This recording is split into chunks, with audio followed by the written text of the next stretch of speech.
Halo semua, perkenalkan nama saya Olgaria Martinet Batu, NPM 12190073, kelas B semester 7, program studi agribisnis.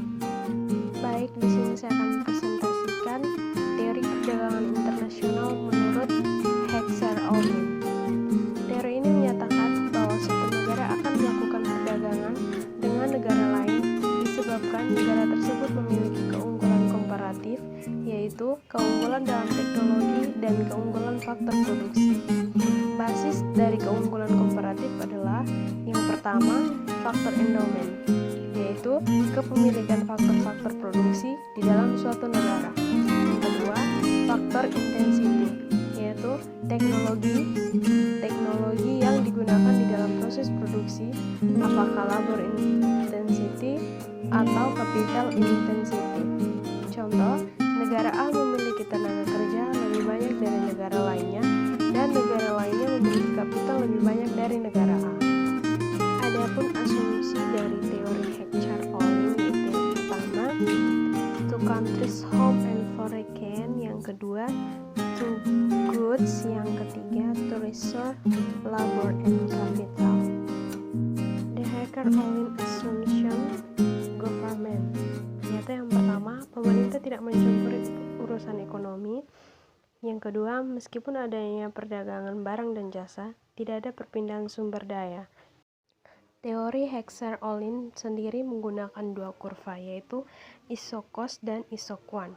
Iso-cost berbagai kombinasi dua faktor produksi yang dapat dibeli dengan sejumlah uang tertentu. Misalnya, negara A memiliki tenaga kerja yang banyak dan relatif sedikit kapital, maka untuk sejumlah pengeluaran uang tertentu akan memperoleh tenaga kerja lebih banyak dari kapital. X.2 uang 10 juta ribu rupiah dapat untuk membeli 20 unit tenaga kerja atau 5 unit mesin. Jadi, 20 unit tenaga kerja sama dengan 5 unit mesin atau 4 tenaga kerja sama dengan 1 unit mesin. Gambar kurva iso-cost dari negara A bisa dilihat di slide berikut.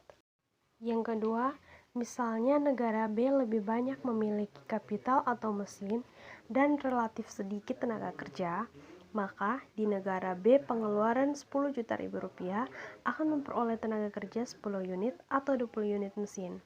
Harga 1 unit tenaga kerja sama dengan 2 unit mesin. Kurva iso-cost dari negara B bisa dilihat di slide berikut. Jadi, harga di negara A akan lebih murah apabila memproduksi barang yang relatif menggunakan banyak tenaga kerja dan sedikit kapital, sehingga disebut labor intensif. Sedangkan negara B lebih murah apabila memproduksi barang yang relatif menggunakan kapital dan sedikit tenaga kerja, sehingga disebut kapital intensif. Kurva iso-quan adalah kurva yang menggambarkan total kuantitas produk yang sama. Titik optimal yaitu titik persinggungan antara kurva iso-cost dan iso-quan. Jadi, dengan biaya tertentu akan diperoleh produk yang maksimal, atau dengan biaya minimal akan diperoleh sejumlah produk tertentu. Kurva iso-quan dapat dilihat di slide berikut. Kelemahan dari teori Hexer-Ohlin yaitu jika jumlah atau proporsi faktor produksi yang dimiliki masing-masing negara relatif sama, maka harga barang yang sejenis akan sama pula, sehingga perdagangan internasional tidak akan terjadi. Sekian dan terima kasih.